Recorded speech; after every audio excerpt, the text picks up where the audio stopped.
Jésus a constamment devant lui le panorama des activités célestes, et dans le sanctuaire de son esprit, la voix du Père n'est jamais silencieuse. Écoutez-le, le Fils ne peut rien faire de lui-même, il ne fait que ce qu'il voit faire au Père, selon que j'entends, je juge. Une fois seulement, à cette heure terrible où il succomba sous le poids de nos péchés, comme sous l'ancienne alliance, la victime symbolique devenait la proie de l'autel à cette heure-là. Seulement la vision s'évanouit et la voix se tut.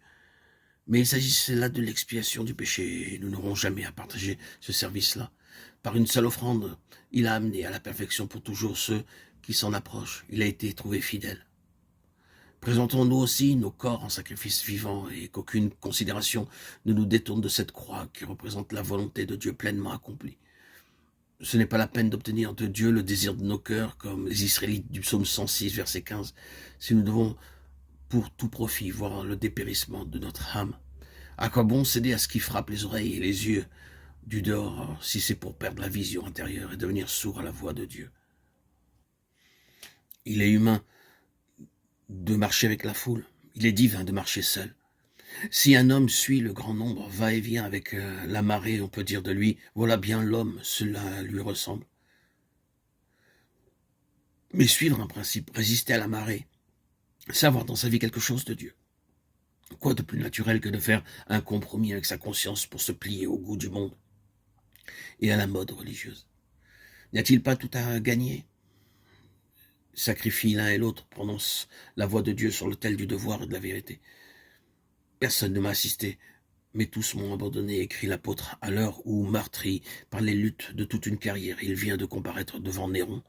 Qu'est-il arrivé? Peu de choses. Il a seulement risqué sa tête pour rendre compte d'une croyance contraire à la doctrine du monde romain.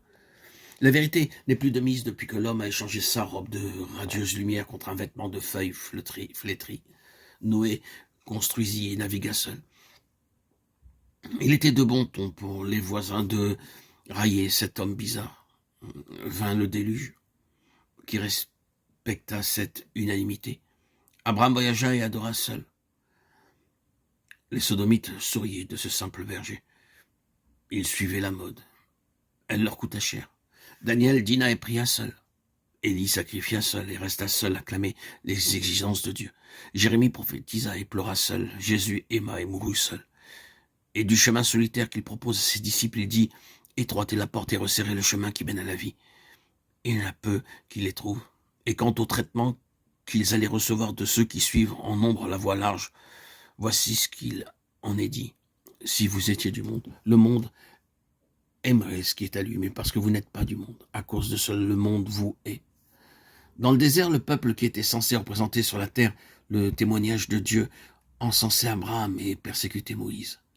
Sous les rois, ils encensaient Moïse et persécutaient les prophètes. Sous Caïphe, ils encensaient les prophètes et persécutaient Jésus. Sous les papes, ils encensaient le Sauveur et persécutaient les saints.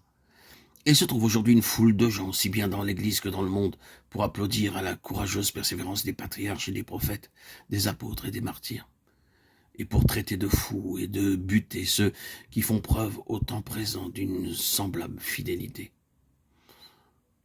On demande aujourd'hui pour le service du devoir et de la vérité des hommes et des femmes jeunes et vieux qui soient prêts à sacrifier leur fortune, leur ami, et jusqu'à leur vie, plutôt que de trahir leur certitude intérieure.